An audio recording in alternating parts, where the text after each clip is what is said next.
Shocking! Vietnam star Bich Thuyen withdraws from World Championship. Thuyen nagsalita na sa pag-atras sa kompetisyon. But before that mga ka-V-heads, huwag kalimutang mag-subscribe at i-click ang notification bell para updated ka sa aking latest video. Isang malaking balita ang yumanig sa Vietnam volleyball community matapos kumpirmahin ng Vietnam Volleyball Federation o VFV ang pag-withdraw ni Nguyen Thi Bich Thuyen, ang top scorer at first opposite hitter ng kanilang national team mula sa 2025 FIVB Women's Volleyball World Championship na gaganapin sa Phuket, Thailand mula August 22 hanggang September 7. Ayon sa opisyal na pahayag ng VFV, personal at pampamilyang dahilan ang naging ugat ng desisyon ni Thuyen.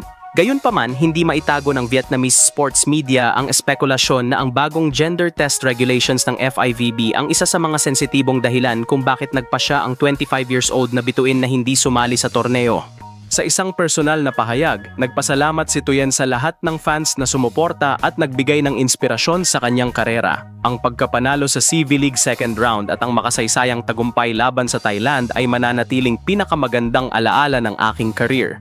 Ngunit sa pagkakataong ito, minabuti kong hindi sumali sa World Championship dahil sa mga bagong regulasyon ng FIVB na sa tingin ko ay kulang sa transparency at fairness. Ang sports ay hindi lamang tungkol sa kompetisyon, kundi tungkol din sa respeto at pagkakapantay-pantay. Para hindi maging pabigat sa aking koponan, mas pinili kong mag-step back at maghanda para sa mga susunod na torneo. Sa pagkawala ni Thuyen, mapipilitan ng Vietnam na gumamit ng 13 manlalaro sa halip na 14. Ayon kay Coach Nguyen Tuan Kit, isa itong unexpected at unavoidable situation, ngunit tiniyak niya na handa ang koponan na lumaban.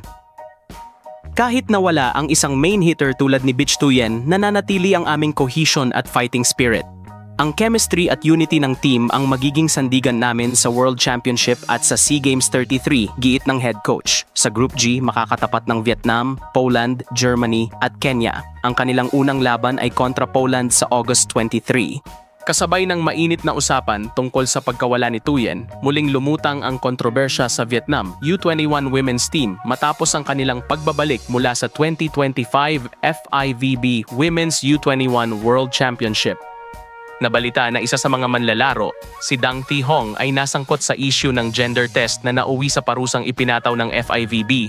Bagamat wala pang opisyal na kumpirmasyon mula sa international governing body, kinumpirma ng mga opisyal ng VFV na nakatanggap sila ng babala at maaaring may kasunod pang disciplinary action.